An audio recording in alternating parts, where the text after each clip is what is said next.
서울 아파트 값이 심상치 않습니다. 대선을 앞두고 뛰기 시작하더니 이재명 정부가 출범하고는 강남에서 시작한 불길이 서울 전체로 번지고 있습니다.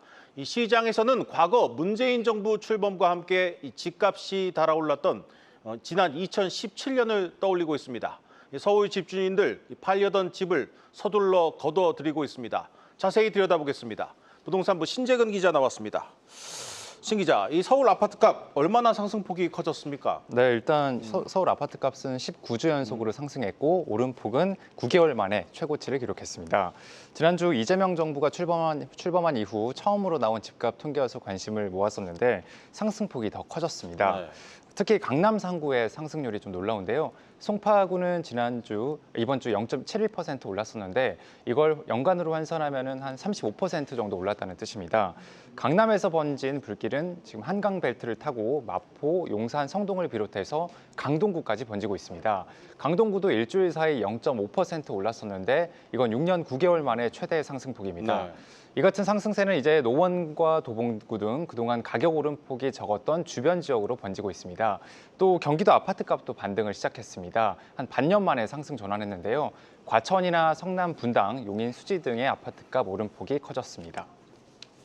신 기자가 직접 이제 강남 부동산 시장을 둘러보고 왔는데 이 매물을 구하기 힘든 상황이라고 하던데 이건 무슨 얘기입니까? 맞습니다. 제가 어제 강남구 대치동과 송파구 잠실동 일대를 둘러봤었는데 지금 집을 구하고 싶어도 매물이 없다고 합니다. 네. 토지거래 허가구역 재지정 이후 실거주로만 집을 살 수 있게 된 데다 집주인들이 새 정부 출범 기대감에 매물을 거둬들이고 있기 때문입니다.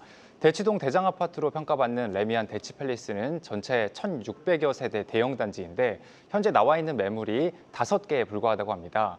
이렇다 보니 집주인이 팔고 싶은 가격에 거래가 되고 있는 건데요. 잠시 들어보시겠습니다. 거래가 안 되면서 호가가 많이 올라서 그래요. 신정부 이제 탄생이 되면 많이 아파트 가격이 오를 것이다 해서 매물을 많이 들여놨고 신정부 탄생하고 나서 그래도 한 3억, 5억씩 가격을 올려놓고 있어요, 지금. 일단 토지거래 허가 구역으로 묶여 있으니 분명 지금은 실수요자들이 몇십억 원 하는 강남 아파트를 사고 있는 겁니다. 그런데 이 매물이 줄어드는 게 강남만의 상황입니까? 아니요, 그건 아닙니다. 서울시 전반적으로 지금 매물이 줄고 있는데 시점에는 좀 차이가 있습니다. 네. 먼저 강남 3구는 지난 3월 토지거래 허가구역 재지정 이후 매물이 가파르게 감소하고 있습니다. 고점과 비교했을 때 많게는 한 40%, 적게는 20% 넘게 매물이 줄었습니다. 강남의 상승세가 번지자 다른 주변 지역들도 매물이 줄고 있는데요. 대선을 앞두고 확연한 감소세를 보이고 있습니다. 대선 한 달 전인 5월 초와 현재 매물을 비교를 해보면요. 한강벨트를 따라서 성동구가 20% 넘게 감소했고 광진, 동작, 용산 등의 집값 상승세가 가파른 지역의 위주로 매물이 자취를 감췄습니다. 네, 이 매물을 거둬들인다는 건 앞으로 집값이 더 오를 것이라는 기대가 크다는 뜻입니다. 자, 시장에서 이 과거 문재인 정부 당시를 떠올리시는 분들이 많으시던데 자, 분명 그런 학습 효과가 작용을 하고 있는 겁니까? 맞습니다. 하지만 이제 그게 전부는 아닌데요. 하반기 금리 인하 기대감에 더해서 지금 공급이 거의 없는 서울 주요 지역 아파트에 대한 수요가 크다는 점이 상승의 주요 원인으로 꼽힙니다. 네. 그렇지만 이재명 대통령이 대선 후보 시절 세금으로 집값을 잡지 않겠다고 밝힌 점과 진보 정부가 정권을 잡으면 집값이 올라간다는 학습 효과가 반영됐다는 것도 분명 하나의 요인으로 볼 수 있습니다. 네. 김대중 정부부터 노무현 정부, 문재인 정부에 이르기까지 모두 집권 기간 집값이 2자릿수 넘게 오르면서 매도자 입장에서는 나중에 파는 것이 더 유리하다고 본 겁니다. 집을 사야 하는 사람은 마음이 급해질 수밖에 없는 상황입니다.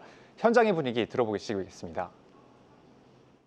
갑자기 이제 묶으면서 오히려 물건 수가 작아지고 그러면서 거래량은 많지도 않으면서 가격만 이제 자꾸 높이 올라가는 그런 현상이 된 거죠. 자, 그런데 좀 상황은 애매합니다. 보통 이렇게 서울 집값이 뛰면 정부가 투기 단속을 한다고 나서는 게 일반적인데 지금은 사실 이제 집이 필요한 실수요자들이 이 DSR 규제에 따라서 받을 수 있는 만큼만 대출을 받고 이 토지 지역의 경우에는 구청 승인까지 받아서 집을 사는 상황인데 이 투기라고 보기 어렵다 보니까 좀 규제할 만한 명분은 없는 것 아닙니까? 네, 그래서 시장에서는 앞서 언급한 대로 이재명 정부가 세금으로 집값을 잡을 가능성은 좀 낮다 이렇게 보고 있습니다. 네. 과거 세금으로 집값을 잡겠다는 대책이 먹히지 않았고 오히려 집값을 더 자극하는 결과를 낳았기 때문입니다. 또 어제죠, 이 대통령은 한국거래소를 방문한 자리에서 주식을 부동산에 버금가는 투자 수단이 되겠다 이렇게 얘기를 했었는데 부동산은 부동산대로 주식은 주식대로 투자 수단이라는 뜻으로 해석할 수 있습니다. 집값 상승을 무작정 투기로 몰면서 금기시했던 과거 정부와는 다른 실질적인 접근을 하고 있는 것으로 해석됩니다. 당장은 새 정부가 공급 대책을 내놓는 데 주력할 것으로 보이는데요. 보통 새 정부가 등장하면 1, 2개월 내에 공급 계획을 내놓곤 했었는데 획기적인 안이 등장할지 기대를 모으고 있습니다. 일부 지역별 규제도 예상이 됩니다. 상승률 등 기준에 따라 지정하는 조정 대상 지역 같은 일반적인 규제도 예상이 되고요. 토지거래 허가구역 확대 가능성도 있는데 내년 지방선거를 앞둔 오세훈 서울시장에겐 쉽지 않은 결정일 수 있습니다. 그렇다면 이제 결국 당장 집값을 잡을 만한 대책이 나오긴 쉽지 않겠네요. 그렇습니다. 금융당국이 은행을 조여서 대출을 어렵게 좀 까다롭게 만드는 방식이 거론될 수 있는데 사실 강남은 대출을 안 받고 현금으로 집을 사는 사람도 많다고 합니다. 네. 오히려 중저가 아파트 사는 분들이 좀 더 어려움을 겪을 수 있습니다. 당분간 서울 집값 상승세가 이어지고 그 분위기가 수도권 주요 지역으로도 번질 것이라는 게 전문가들의 중론입니다.